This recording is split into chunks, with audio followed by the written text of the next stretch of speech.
Hello mga Marshi! Ngayong araw, magluluto tayo ng crispy sisig. Ang gagamitin natin ay laman at taba ng baboy. Lagyan ng tubig, asin, dahon ng laurel, bawang, paminta at betchin. Yan, pakuluan lang yan hanggang sa lumambot at manuot ang lasa na nilagay natin.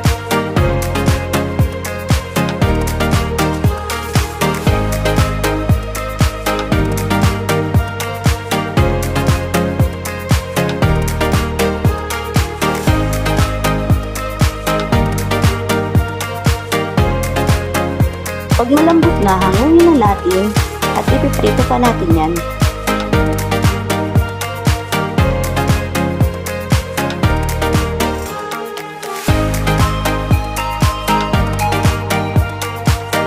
Painitin na natin ang kawali at lagyan na ng mantika. Iprito na natin ang ating baboy na napakuluan na.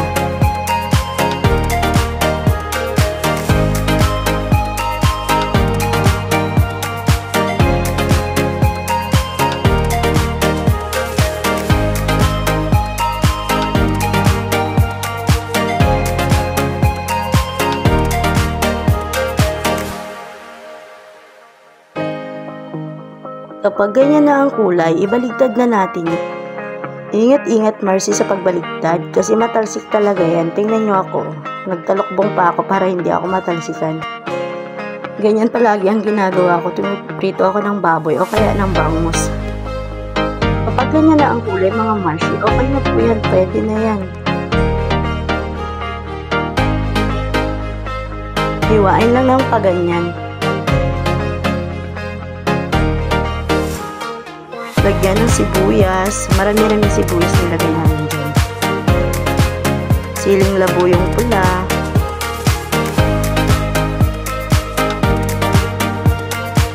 Nag-add din tayo ng chicharon pamparami.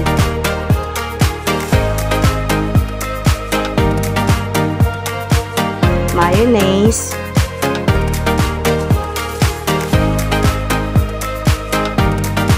Paminta at konting asin. At imekos-mekos na yan para tapos na.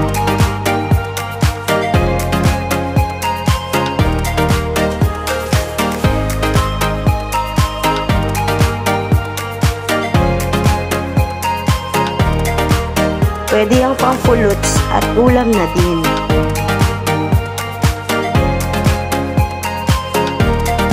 Kain po tayo!